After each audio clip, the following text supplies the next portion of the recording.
My name is Marin Hale, and I was 24 the night my own family pushed me out into the snow with nothing but a half-broken suitcase. The dining room had been warm, golden, full of the smells of roasted chicken and cinnamon bread, but the moment my father pointed to the door, the warmth vanished.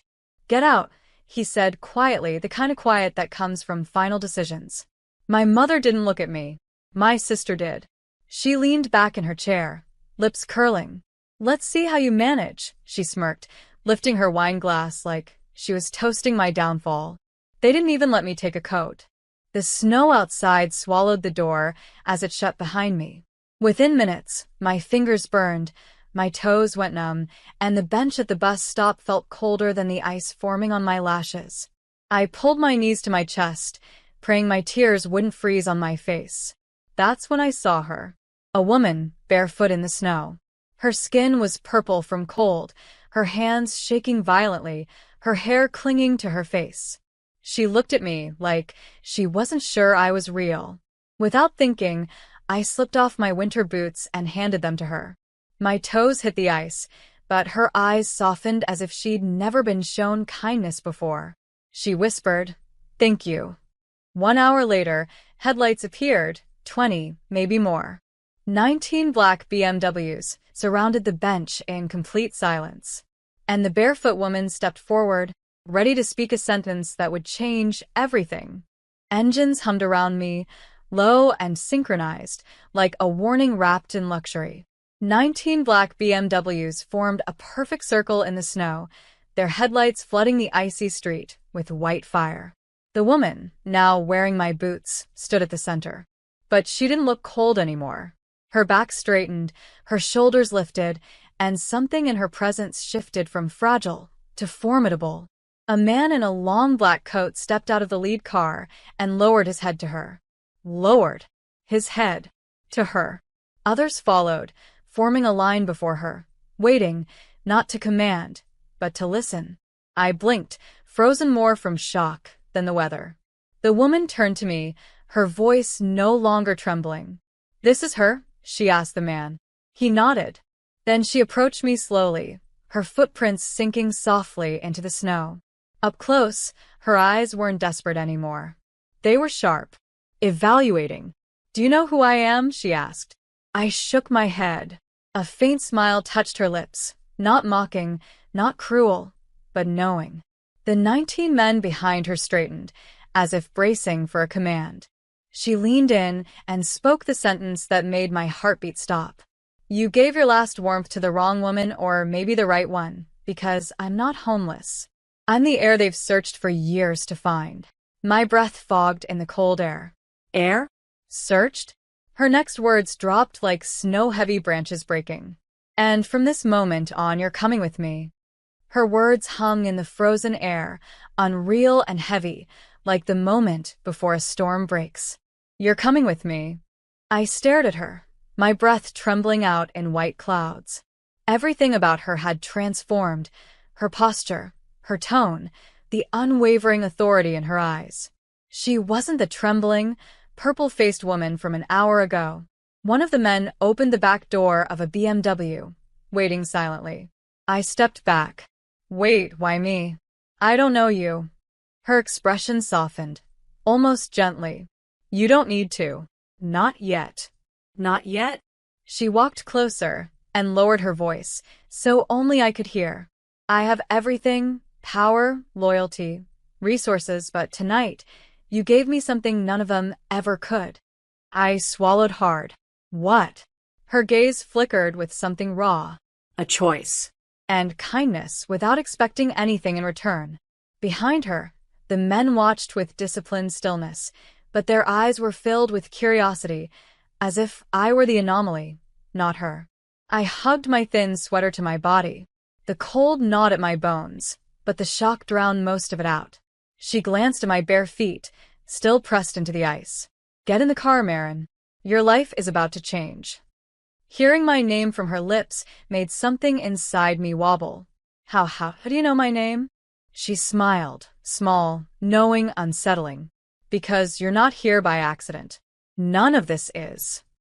The door of the BMW swung open wider. And suddenly I understood. This wasn't a rescue. It was the beginning of something far bigger than betrayal. The warmth inside the BMW felt unreal, almost too soft against my frozen skin. Leather seats, heated floors, a faint scent of cedar, and something expensive I couldn't name. The woman slid in beside me, no longer shivering, instead radiating a calm power that made the space feel smaller. One of the men closed the door, and the car began moving in perfect synchronization with the others, like a convoy escorting royalty. I pressed my hands together, trying to stop them from shaking. "Can you please tell me what's going on?" She studied me for a moment, her expression unreadable. "My name is Arya Voss," she finally said. The name hit the air like a quiet strike. I'd heard it before, whispered in rumors, news headlines, business forums. A missing heiress. A ghost of $1 billion empire. But she continued, her voice calmer than the thoughts racing in my mind. "I disappeared 3 years ago. Not kidnapped. I walked away. Too many lies, too many people wanting a piece of me." I swallowed. "And tonight?" Her eyes softened. "Tonight, I wanted to see something real again. To feel the world without cameras, guards, obligations." She lifted her foot slightly, my boot still wrapped around it. And then a stranger gave me the only warmth she had left. I didn't know what to say. My family had thrown me out hours ago. Arya Voss, the most sought-after woman in the country, was now looking at me like I was the rare one. She leaned back, her voice lowering. "Maren, you passed a test you didn't know you were taking." The convoy turned down a long, private road. Arya glanced at me with a look that made my heart stop. "And now, I'm going to give you something your family never did."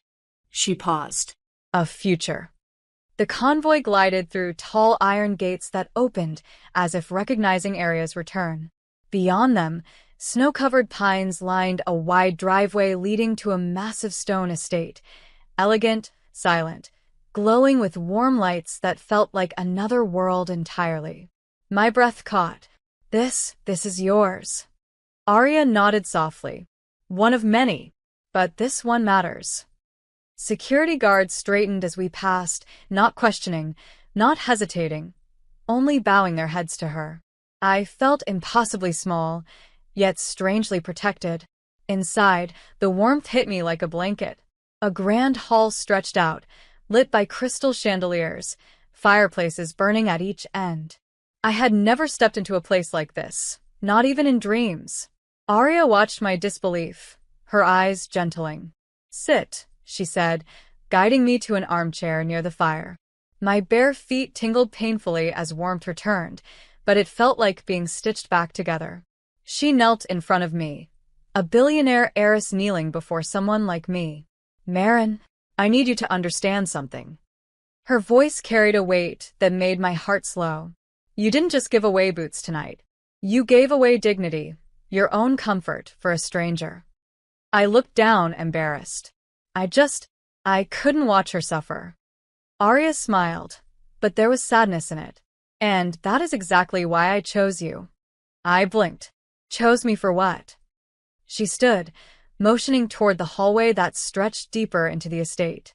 "To step into a life where your goodness isn't punished but protected." The flames crackled behind her.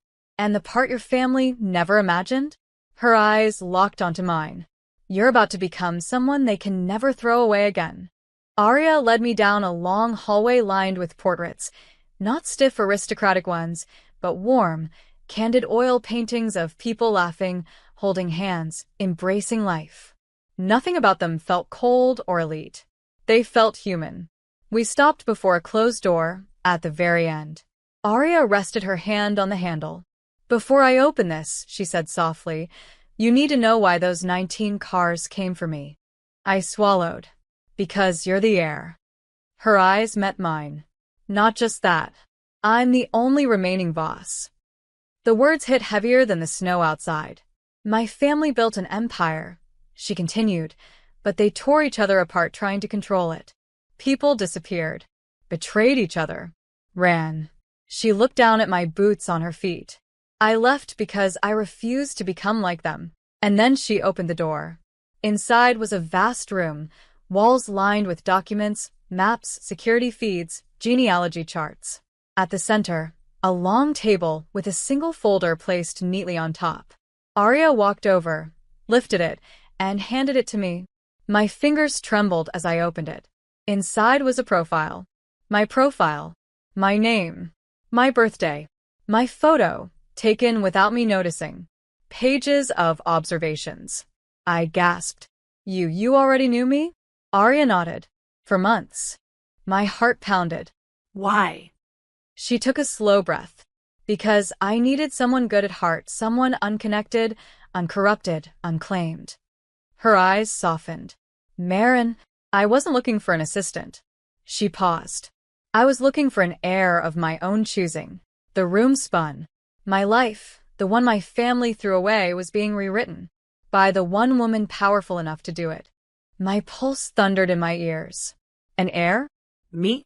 The girl thrown out with a suitcase, barefoot in the snow, mocked at her own dinner table?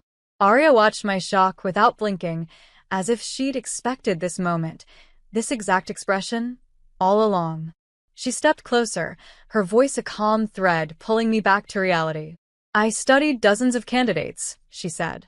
People with perfect resumes, polished faces, flawless manners. She shook her head.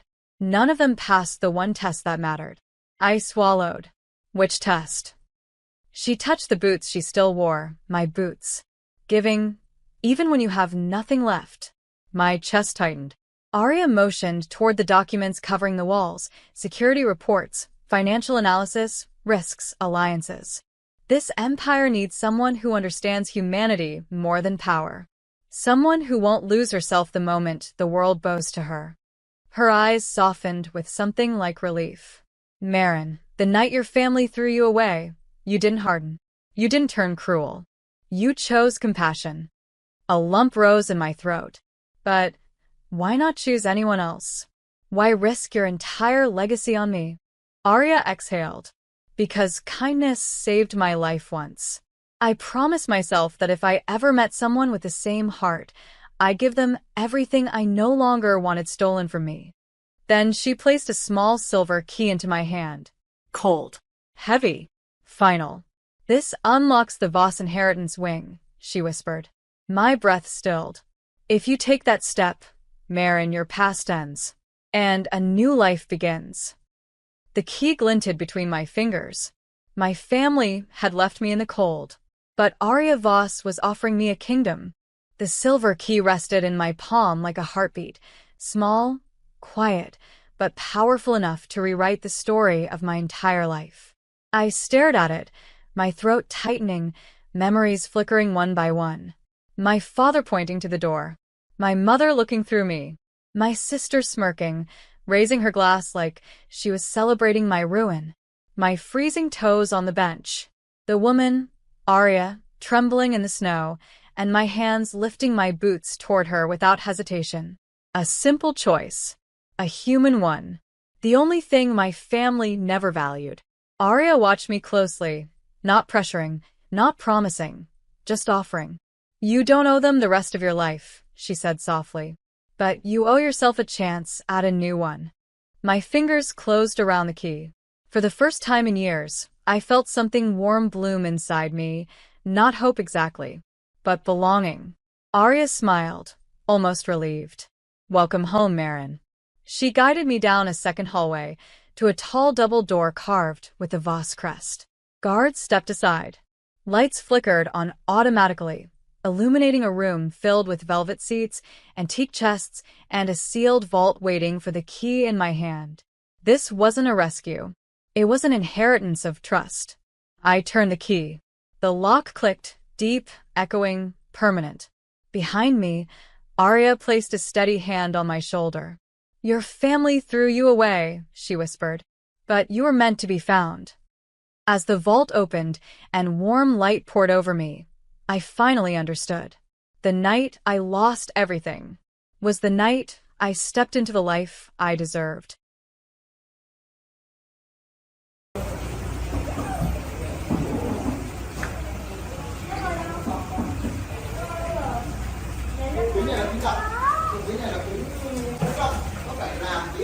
ไม่ได้ขึ้นต้องเหนื่อยมาไม่จ้าง